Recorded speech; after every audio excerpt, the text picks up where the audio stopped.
How's it going, guys? Welcome to Real Life Couple React, minus the couple. I'm Fynn. Belle normally sits here, but she is away in London for 2 days, so I don't have her with me, which is unfortunate. However, tonight I'm going to break down some of the interesting comments that we had from the Warnings video, which are interesting. It's comments I made about backing tracks. I knew it was coming, but I think it's healthy. It's good conversation, and it's good to have. So I think some of the comments were probably taken out of context, like, because it was just my personal preference. I never once dissed the band or anything like that. I love those guys, girls. I think they're great, and it's not going to stop me going to see them. It's not going to stop me loving them. Yeah, it's just an interesting thing of my personal preference. Like, so personally, I don't like guitars being backtracked because I think it could sound better if they have another guitarist playing those bits. I mean, I understand they can't because they're probably on budgets. They're sisters, like, so, you know, there's obviously a bond there. But once they do find that person, once they do get bigger, which they're guaranteed they're going to be massive, hopefully they'll do that. Do you know what I mean? Because I think it just sounds better. It gives it more of a sort of human touch, if you know what I mean. Nothing against it whatsoever. It is just my preference. So I just wanted to clear that up. And so many comments. Everyone's been lovely, by the way. There's been no sort of animosity. One or two threw the toys out of the pram, which I laughed at.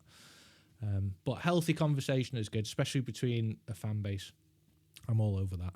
But yeah, we're going to do the Daniela's rundown. Then we're going to do the other two girls, do the bass and the drums.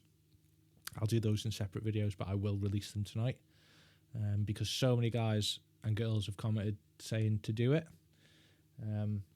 So yeah, and another thing I just wanted to say, that other bands have done this as well, like say Nirvana brought in Pat Smear, didn't they, like on the In Utero tour. Green Day did it. Offspring have done it. So many have done it, and so many bands I love use backing tracks, so it's cool. Like, I'm not against it, I'm just saying what I would do if I was, you know, in a band. And I used to be in bands. I've got a lot of experience in that sort of world. Obviously, these guys are pros. Like, I've got nothing like these. So, yeah. So that's covered. I love you guys. I love the Warning Army. So it's all good. Anyway, let's get into this because I'm really interested as to what is going down. So this is Gear Masters, I believe.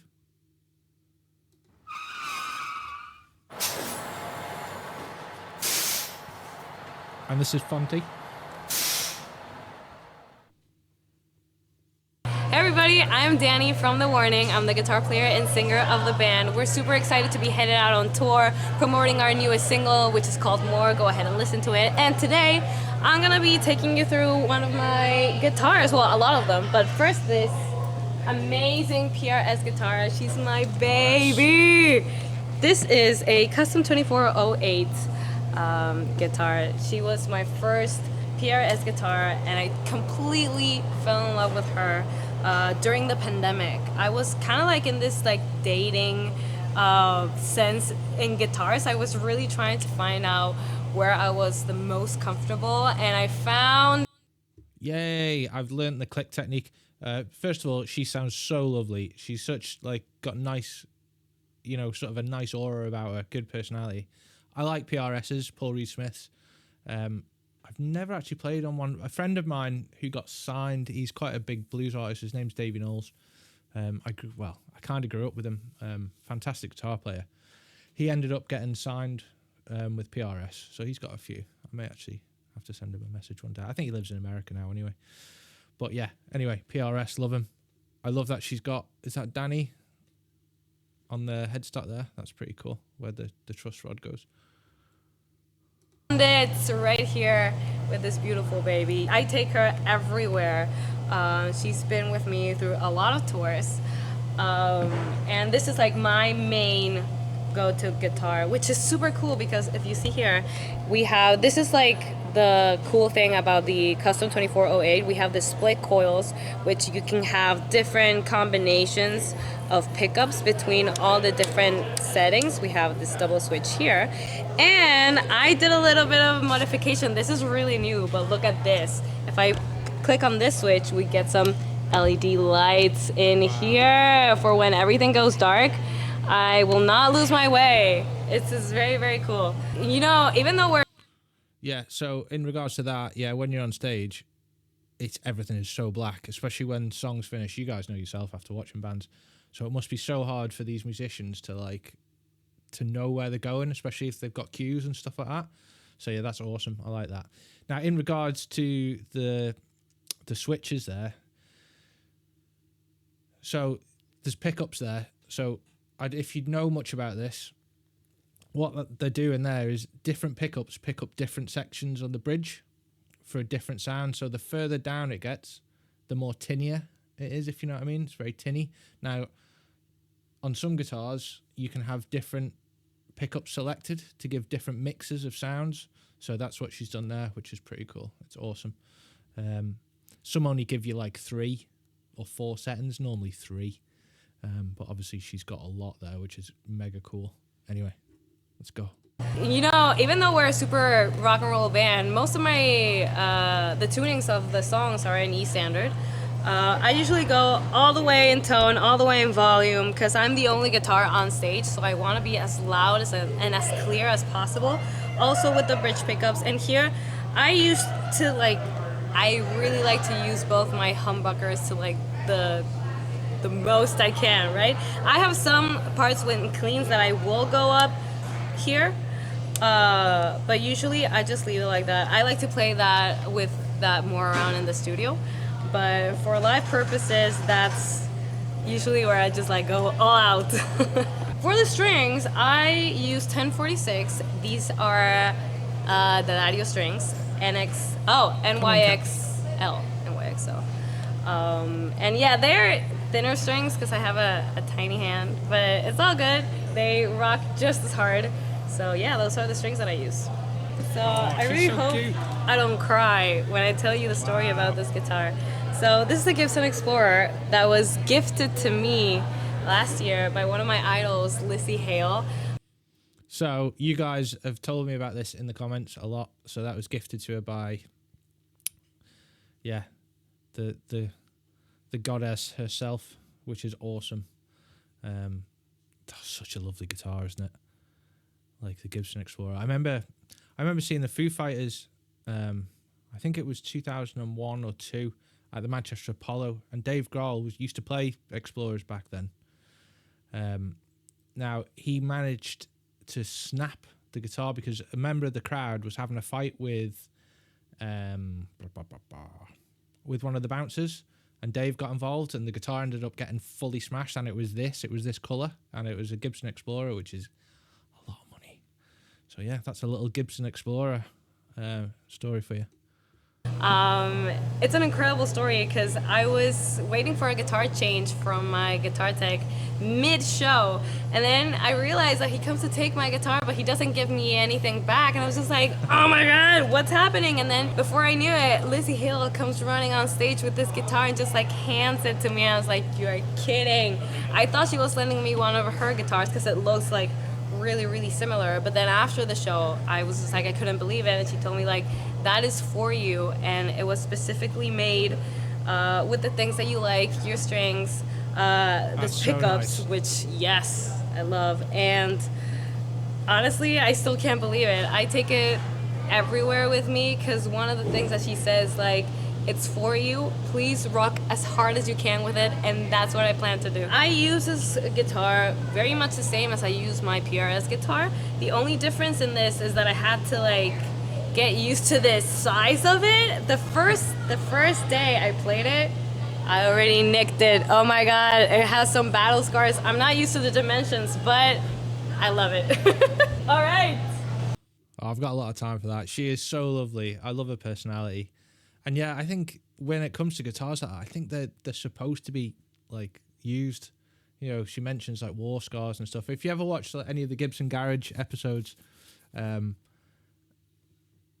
like a lot of these players love the battered guitars because they've got stories behind them. Do you know what I mean? And I love that. I'm all for that. Like a guitar is meant to be played, used, abused. Like, yeah, I love it because the guitar will change during time. And yeah, anyway, she's awesome. This one has a very similar story to the Explorer, which is crazy to think about. I just got this last month from the one and only Matt Bellamy from Muse. They have been my idols since I could remember. And we were talking about guitars, and at one point he just goes like, "What's your favorite color?" And I was just like, I panicked, I just said yellow. I was just like, "But what kind of yellow?" It's like mustard yellow. Before I knew it, I have a one-of-a-kind Manson mustard yellow guitar. It's the only one that exists in this color. But the model is an Onyx 6 because of the 6 strings. It's fairly new in the Manson world. I'm just trying it out. I'm testing it out live to see what are the songs, what are the tunings that I can use on it, and overall I'm still getting used to it, but it's gonna be my new best friend. I know it. We're gonna have great times together. And I also love the inverted headstock here. It's just like, ooh, nice. So overall, really, really love this guitar, and I can't wait to play it more. Used to love Muse back in the day. I've seen them a few times. I've seen them in '99. I've got a somewhere actually. I'll dig it out at some stage. It's a Muscle Museum small vinyl signed by the band, because we've seen them in like, I think it was somewhere like, I don't know, Sheffield University Cafe or something hall. I can't remember, and that was in the early days. And then I saw them at Reading 2000. Now, they were on the same time as Oasis in one of the tents, and literally they filled the whole tent out, and it was ace, because Muse back then, they weren't as heavy as they were, like as they kind of are now. They got really heavy, but when they played live, they were like super heavy. Like that first album's really kind of like more indie and poppy. It's incredible. I love that record. But it didn't have the sort of heavy guitar tones as they do now. Anyway, I'm digressing. Back into this. I'm loving this, guys. This is the pick that I use. It's a big stubby from Dunlop, and it's very funny. This is usually a jazz pickup, but I love how the grip feels on it, and honestly, was made for me. Even though the sound could be a little bit harder with other picks, I really like this one, because I feel like at the end of the day, the more comfortable you are with what you're playing, the better. So, yes. Yeah. Welcome to my battle station. Nice. This is a Kemper Profiler Pedalboard, which I control every single song that I have on here. I have all the different titles of all of our songs. Oh, let me find our new single. Wait. There it is, more. What I love about this, it doesn't sound digital at all. I've had different types of pedalboards throughout the years, but I love the Kemper because it's very, very organic sounding. I love it. Totally love it. I totally get it. And I totally get why people use Kempers, XFX, etc., etc. Now, me personally, again, this ain't my cup of tea, but I get it. Like, technology these days, oh God, a cat wants in. Technology these days is so incredible, and these guys are like touring around the world, so that's all you need to bring. Put that in a flight case, and then you just rent an amp when you're there, if you need to rent an amp, because these just normally go straight into like a DI, straight to the front of the house. So yeah, absolutely incredible. And Kemper is so good. They're like literally amazing. Again, I'm just a nerd. Like, I'm an old school nerd. I used to have, I may put a picture of it somewhere if I can find a picture. I used to run 2 amps, like a wet and a dry, an orange and a Vox AC30, and it sounded incredible. And I did split delays as well to give it that chorus effect, which some of you in the comments have mentioned. But yeah, let's get back into it. And I used to have loads of boutique pedals, and it looked like the TARDIS or the cockpit of the Starship Enterprise. But yeah, I get this. All the other guitarists used to laugh at me because I used to trundle around with like 20 boxes and stuff. I'm not gonna lie, to build this beauty took me a while. The cool thing about the amps and cabinets that I'm using is that they have been profiled, and those are David Bendit's amplifiers, and the ones that we used to record our latest album, because he was our producer. And I love that I can use the exact sound that I had for the recording and give it new life for the live version. So that is absolutely amazing to me. I usually have 4 different settings. We have the clean one, I go to my main one, and my main one are the chunky ones. That's are the things I used to do my palm mute, so they're a little less behind in gain so that they don't feedback a lot. Then I have like my big sound, which usually I add a harmonizer to it, which I'm only the only guitar on stage, so I like to have a low octave as well, so I can just kind of grow super big, and that's my whammy one. I usually have a bridge one, which has a little bit more delay and reverb on it, so that it kind of like breathes a little bit more, and that's usually all that I do in basically each song. I actually have some songs that So yeah, I think I mentioned in the first video we did, like at the start, she had an octave on, and yeah, I knew it straight away. It just gives it more low end. So if you don't know what it is, basically you can set it to settings where you're either getting a lower pitch, and you can set it to all sorts of different pitches, right up to a really high pitch. If you're familiar with a band called sort of Pantera, there's a thing called a whammy pedal as well, so it's different octaves, and then you can also use it like a wah pedal. So she's got a pedal there to the right, which is probably wah, delay, not delay, volume, etc., etc. She can probably set it to different settings, but with a whammy, you can make it go wee, if you know what I mean. So a lot of these guitarists, like Joe Satriani, does it a lot to make these really high pitch things. Who else? Dimebag used to do it all the time, especially in a few songs. Who else? Tool, Justin Chancellor uses it on the bass. In Schism, wow, wow, wow, wow. So that is a whammy and like sort of octave pedal. Sorry. I love to play with the expression pedal and just going an octave higher. So I would just like play a note and go, there you go. And in solos, that's really, really cool. I don't use a lot of whammy in general for solos. It's just not my thing. But here is where I use it. I do not have a guitar plugged in. I'm just realizing that, so I can't show you. But in this one, I use the expression pedal a lot for that. Since I'm already using an amp over here, I do not find the necessity of having one here, but I love to hear my amp on stage. Yes. I love to feel the sound of the guitar, so I usually go through this pedal baby, which is just a preamp, into the cab so I can have my sound here, and the pedal board goes straight into the front of house console and just blast it out through the PA.